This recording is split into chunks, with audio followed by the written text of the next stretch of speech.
Assalamualaikum warahmatullahi wabarakatuh. Perkenalkan, nama saya Najwa Nuhalija dari semester 3C. Di sini saya akan menyampaikan materi hukum pidana lanjutan. Yang kedua, ada permulaan pelaksanaan. Terdapat perbedaan pendapat antara perbuatan persiapan dengan permulaan pelaksanaan.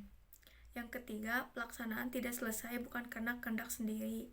Yang pertama, adanya penghalang fisik, misalnya tidak matinya orang yang ditembak karena tangannya disentakkan orang lain sehingga tangannya menyimpang atau pistolnya terlepas, atau alat yang digunakan macet atau rusak. Kedua, adanya penghalang fisik, misalnya takut segera ditangkap karena gerak-geriknya untuk mencuri telah diketahui orang lain.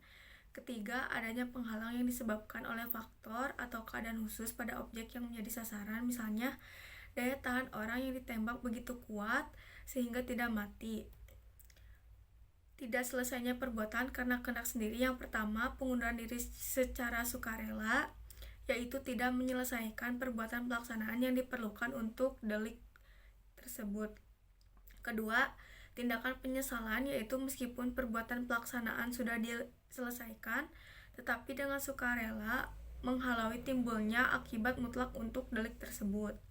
Misalnya, orang yang memberikan racun pada minuman korban, tetapi kemudian segera memberikan obat penawar racun sehingga korban tidak mati di tempat. Alasan MVT mencantumkan unsur ketiga dalam pasal 53 KUHP adalah yang pertama, untuk menjamin agar orang yang mengundurkan diri secara sukarela dalam melakukan kejahatan tidak dipidana. Kedua, pertimbangan utilitas atau kemanfaatan yang diharapkan dapat menjadi usaha pencegahan atau preventif. Dengan adanya jaminan tidak dipidana, maka orang yang telah melakukan kejahatan diharapkan akan mengurungkan perbuatannya. Atas dasar alasan MVT tersebut, ada pendapat bahwa yang pertama dapat dijadikan alasan penghapus pidana yang diformilkan, kedua alasan pemaaf, ketiga alasan penghapusan penuntutan. D. Percobaan mampu dan tidak mampu. Percobaan tidak mampu muncul apabila perbuatan pelaksanaan telah dilakukan tetapi delik yang dituju tidak selesai atau akibat yang terlarang menurut UU tidak timbul. Tidak timbul akibat yang dilarang dapat disebabkan tidak mempunyai objek. Perbedaan percobaan mampu dan tidak mampu hanya ada pada percobaan objektif, yaitu menitik beratkan pada sifat berbahayanya perbuatan.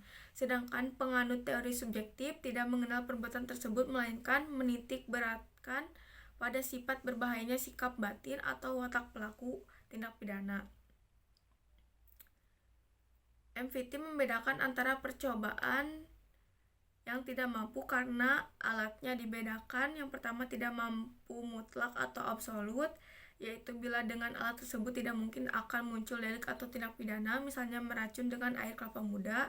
Yang kedua, tidak mampu relatif, yaitu dengan alat tersebut tidak timbul delik selesai, tetapi keadaan tertentulah yang menyebabkan munculnya delik. Pemidanaan terhadap percobaan. Yang pertama, percobaan terhadap kejahatan diatur dalam pasal 53 ayat 2 KUHP, yaitu maksimum pidana yang dijatuhkan dikurangi sepertiganya. Kedua, sedangkan menurut pasal 53 ayat 3 KUHP untuk ancaman pidana mati atau seumur hidup, maka maksimum pidana untuk percobaan adalah 15 tahun. Ketiga, adapun percobaan terhadap pelanggaran menurut pasal 54 tidak dipidana. Dan yang keempat, selain itu ada juga pengecualian terhadap tindak pidana kejahatan yang diatur dalam buku 2 KUHP tetapi tidak dipidana, yaitu apabila melanggar pasal 184, 302, 351 ayat 5 dan 352 ayat 2. Percobaan di luar KUHP. Yang pertama, diatur di luar KUHP seperti dalam Undang-Undang Nomor 7 DRT 1955 tentang TPE. Kedua, UU Nomor 35 tentang narkotika. Yang ketiga, Undang-Undang Tindak Pidana Korupsi dan lain-lain.